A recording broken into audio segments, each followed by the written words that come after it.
When I was graduating from college, I just told my classmates I won't even never work with a child again because of the internship experience in hospital, because we didn't have so much experience with the children, and we have to answering the complaint, the question that parents ask you every day. So that's so stressed out. Go into the pediatric field after that.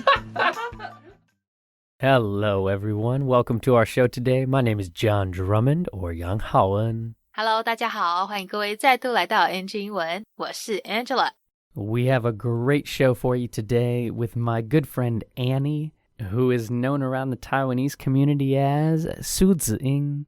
对啊，今天我们的来宾 Annie 非常特别，除了是一位经验丰富的职能治疗师以外，还是未来要带着大家到处飞的帅气技师。My guest today is Taiwanese. She is an occupational therapist focusing on childhood development. She is an entrepreneur. She is a lover of flying aircrafts and future pilot, and so much more. So everyone, please welcome my good friend, Annie. Hi, John. Hi. Boom. What's up, Annie? I'm fine. How are you? I am so glad to have you on NG England today. Yeah, thank you for having me. Yeah, thank you for making time. I mean, you are so busy. You are a future pilot. Yes, you can tell. Co-founder of an occupational therapy clinic. Yes. Focusing on mental health. Yes. You are an entrepreneur. Mm-hmm. Yeah. You are so talented. Thank you are a lover of English and language and learning. Yes. So many things to dive into today. I was hoping we could start with kind of our mutual interest in flying airplanes. Wow, you love to? Yeah. So Okay. Can you dive into that? Maybe we can start with why I want to be a pilot. Once I was traveled in US, and I was in the New York airport, and I just saw two pilots walking in front of 20 crew members, and I was just wow in my mind. I want to be the one standing in front of everyone. So, and by the way, I love extreme sports like bungee jumping or skydiving. So I think pilot might be suitable for me. Yeah, but when I was I even went to the New York and Hualien to fly some light aircraft in the past few years. It's so interesting. Yeah, I love that. So you saw two pilots. Yes. And they had all their crew walking behind them, and you're like, yeah, can you imagine that? I want to be a boss. Yes. That's what you were saying. Yes. I love that. But then you were such a boss, you're like, wait, I also need to start my own business. Mm-hmm. And yeah. So, but after I started my business, I still take it as my interest and passions.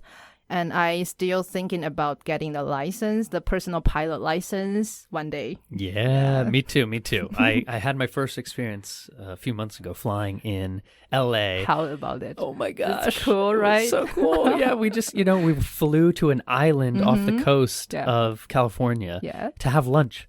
Okay, that's so casual. And I was like, wait, people do this? He's like, yeah, man. Want to go have lunch on an island? I was like, yes. Okay. Yeah, so shout out to my buddy. He's been on the show, Andrew cool. Chen. Yeah. But so cool, Annie. And I love that you love extreme sports. Yeah. And you're always pushing yourself to learn new things. Yes, I think. And I would love to dive into mental health today with you. Okay. And you are the co-founder of a clinic focusing on occupational therapy. Yes. But your journey started a little bit before that in pediatrics. Is that correct? Yes. In my college, I really need to make some internship in the hospital, and we including the pediatric and the physical, the psychiatric, and the community. That's 4 fields. And when I was graduating from college, I just told my classmates I won't even never work with a child again because of the internship experience in hospital. It's so stressed out if you because we didn't have so much experience with the children, and we have to answering the complaint, the question that parents ask you every day. So that's so stressed out. But after that, I go into the pediatric field. After that, after I graduate. Yeah. But I love the challenge I met every day right now. Yeah, and you were saying something off air is you were being forced to answer questions from parents about their kids, and you didn't really have any experience as a parent. Yes. And you were like doing your best, but you were just like, oh my gosh, how can I be a good therapist and consultant to these parents if I don't even really have experience? That must have been very stressful. Yeah, because we just wear the doctor the jacket, white coat. Yeah, the white coat, and they see you as a profession. Yeah, even though we didn't have any experience. But it's really stressed out because we just hesitate when we give the suggestions. And I think parents can tell that. Yeah. And then they're like, you're young. Yeah. And then they give you that crap. Sometimes it's really frustrating in the first 2 years. Yeah. Sometimes I just went into the school and play the role of a consultant for the teacher, but the teacher just seemed like you're so young.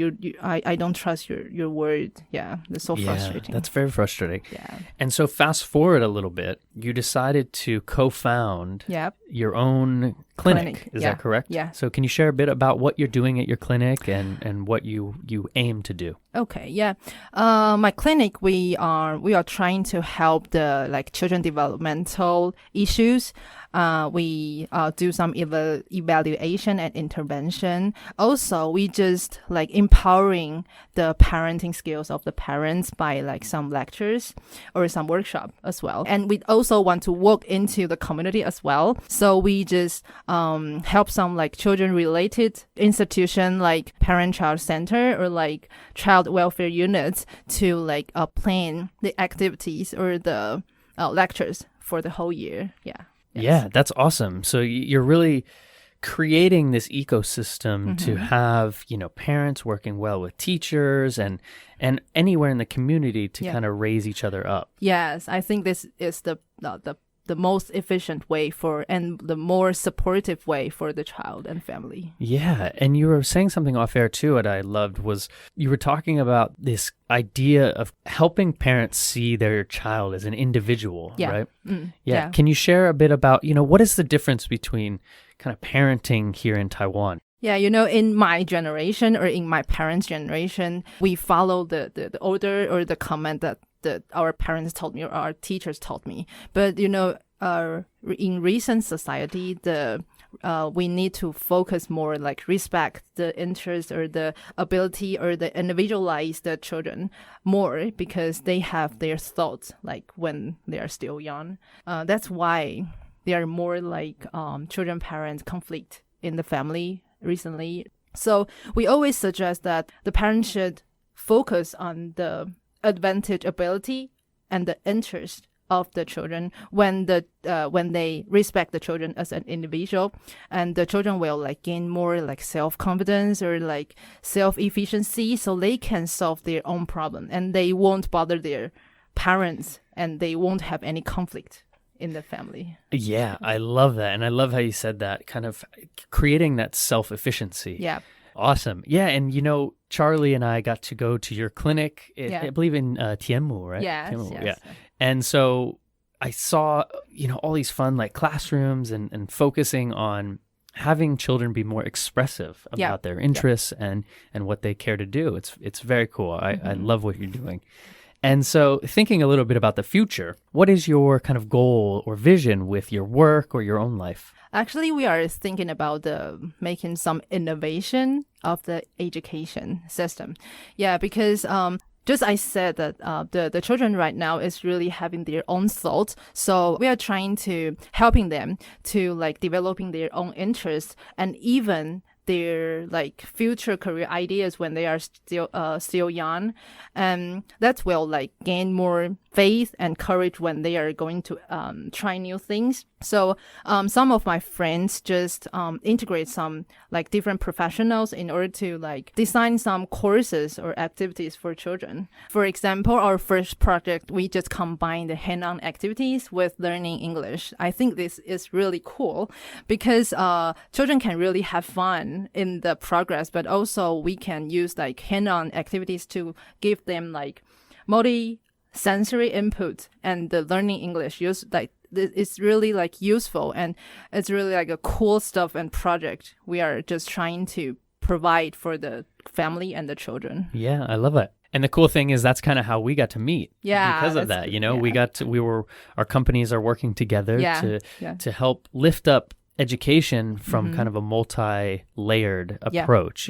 How can we focus on the kids being like playing, but we're doing it while learning. Exactly. And especially learning another language. And so, I love what you're doing, and shout out to you. Thank you for all, everything that you're pushing yourself to do. I think is awesome.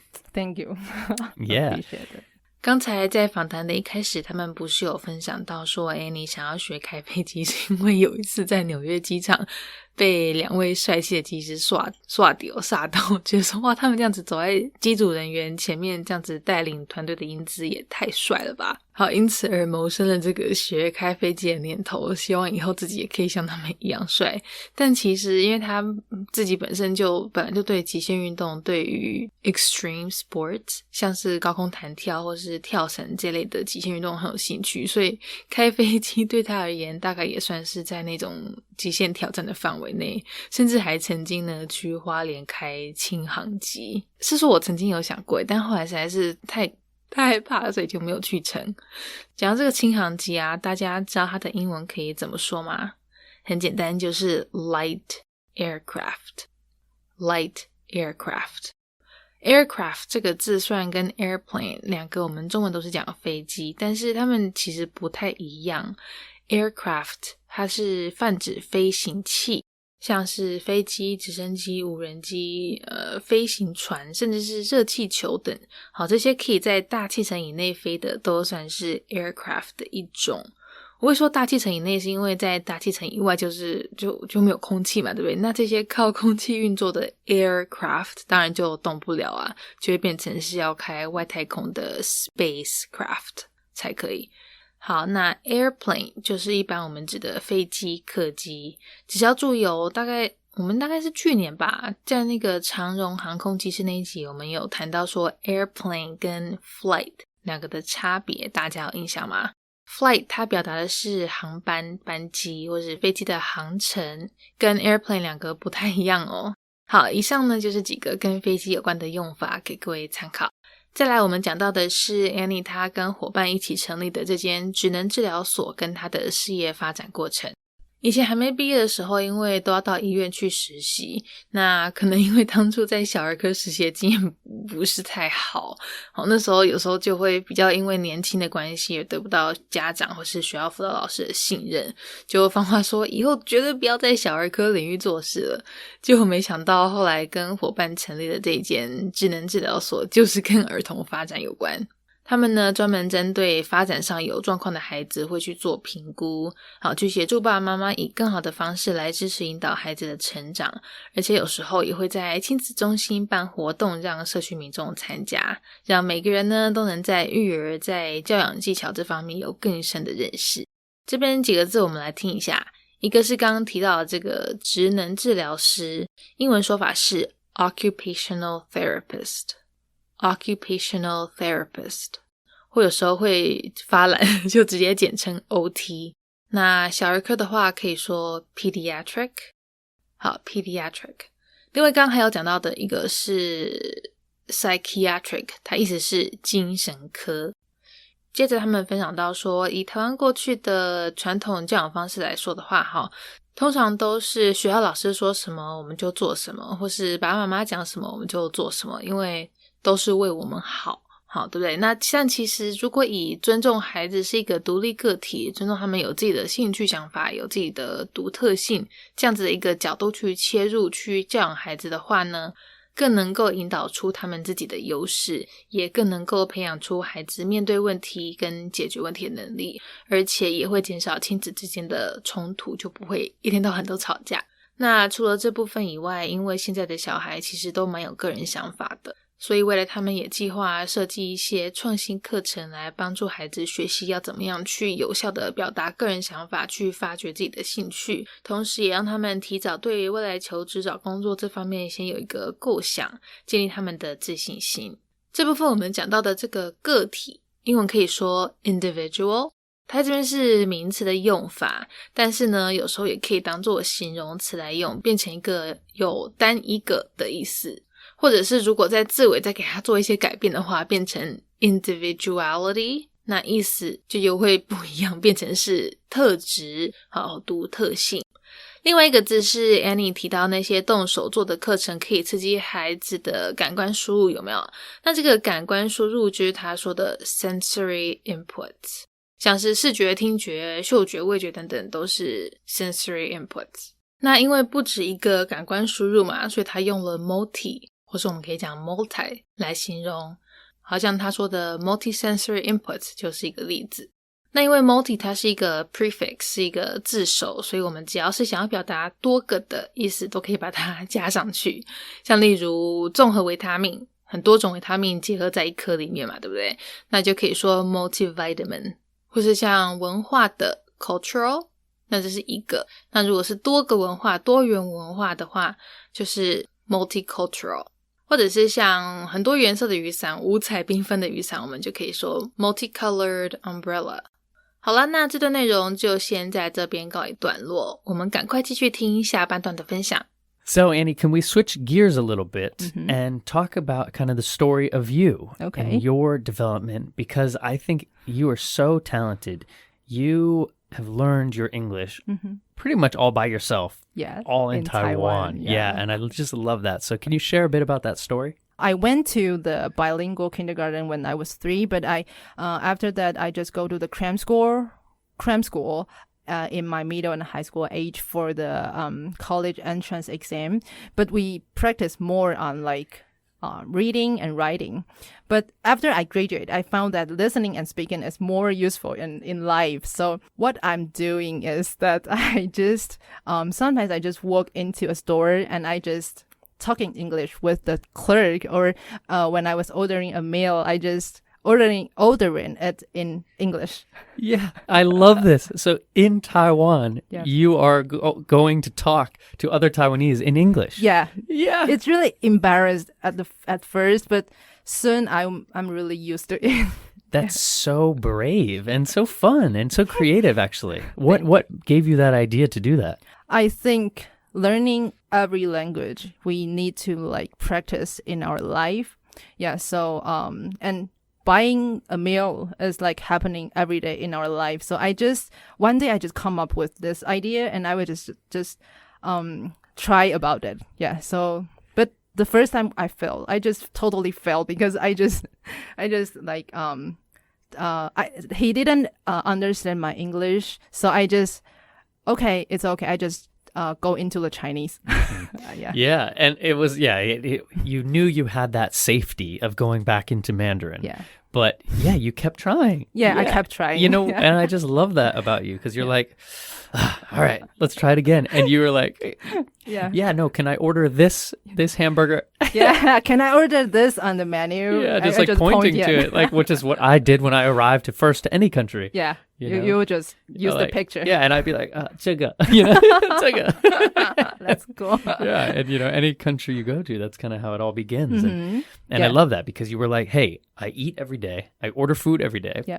This is a great opportunity and for me to be in the environment. Awesome.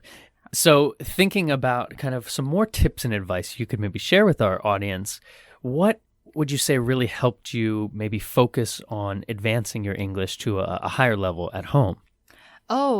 Because I love watching movies or watching some series or watch some YouTube videos. And I just watch the Marvel movies, the whole series, like again and again. And sometimes I just turn off the subtitles and I just listen. I just remember maybe the next line. And and sometimes I love crime series as well. Yeah, such as CSI, my favorite. I love CSI. So I also like turn off the subtitle and I listen. But it's more like easy to start with the casual series like The Modern Family. I start with it. Yeah, I agree. And when you go watch movies here in Taiwan, do you try now to not read subtitles and just try to listen, or is it you still read? No, it's like subconscious. I will read the Chinese. Yeah, because I think even when I see English subtitles, I accidentally read it. Yeah. You know? Yeah, and you're like, like subconscious. what am I doing? I need to watch. yes. Yeah, subconscious, you're right. So, Annie, you have also a very cute story about a beanie that you were wearing in, I want to say, New York, was it? Yeah. Can you share about this? Okay, last time I went to New York, it's like almost Christmas. It's freezing.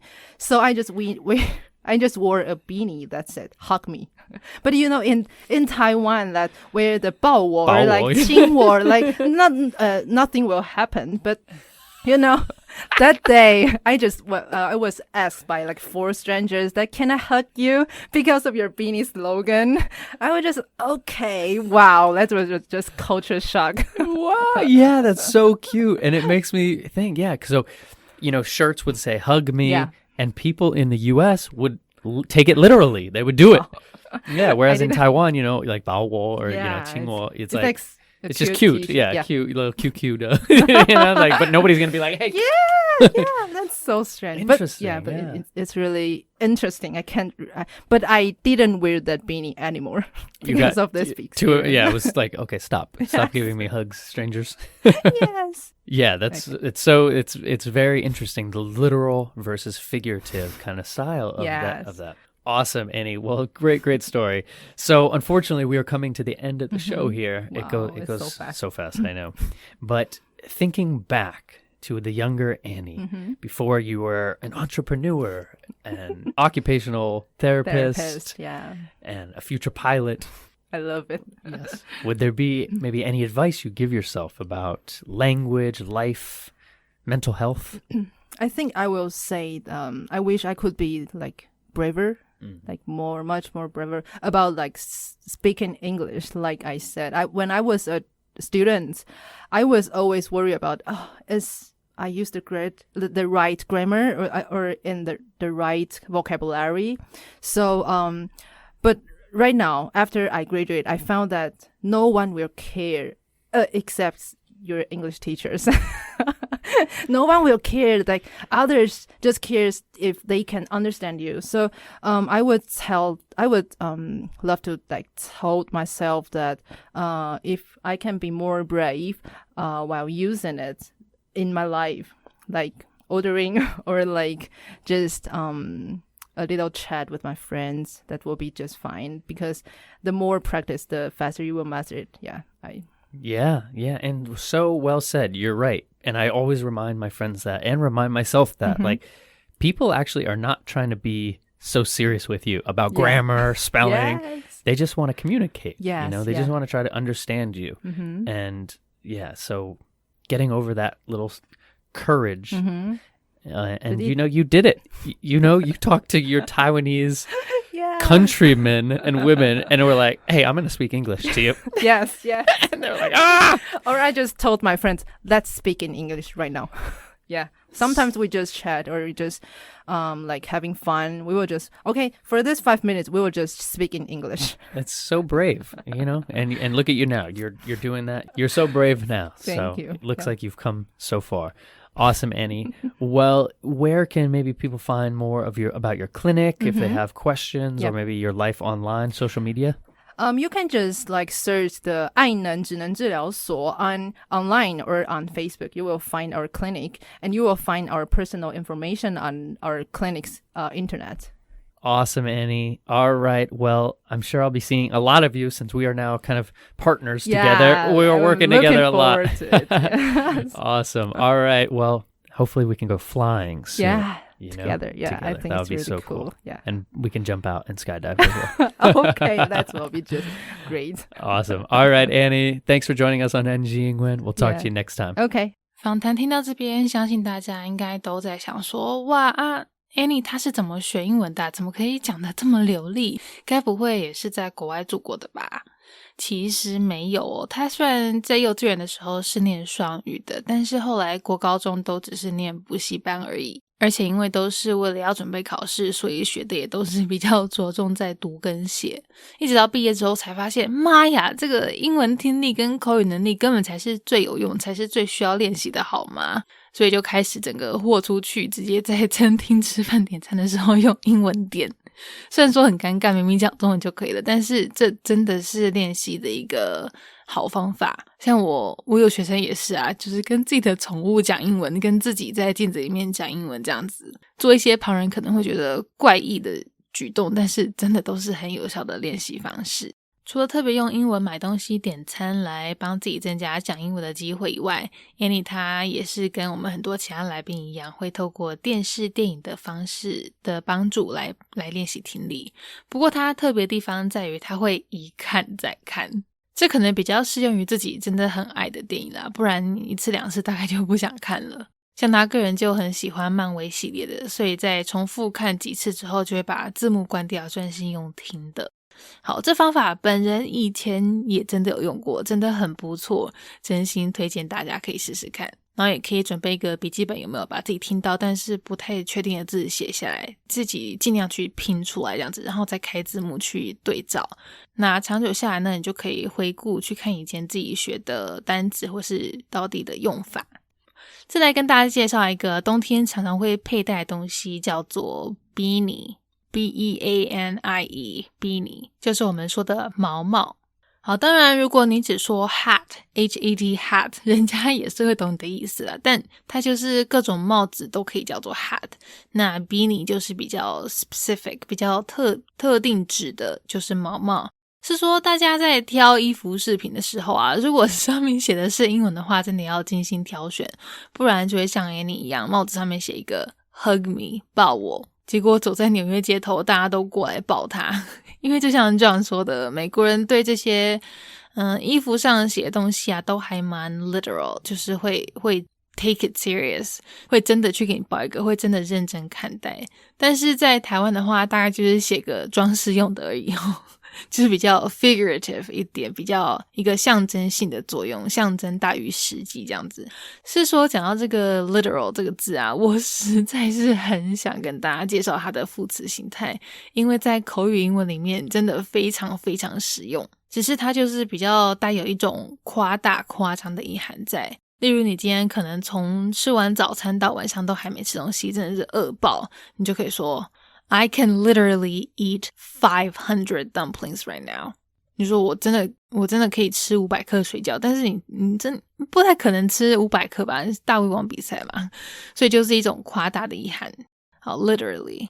最后 Annie 她提到很重要的一点是啊，如果可以给自己一些建议的话，会希望从前的她不要太担心说自己讲出来的单字对不对，或是文法正不正确。因为只有你的英文老师，你的考卷才会去在意那些。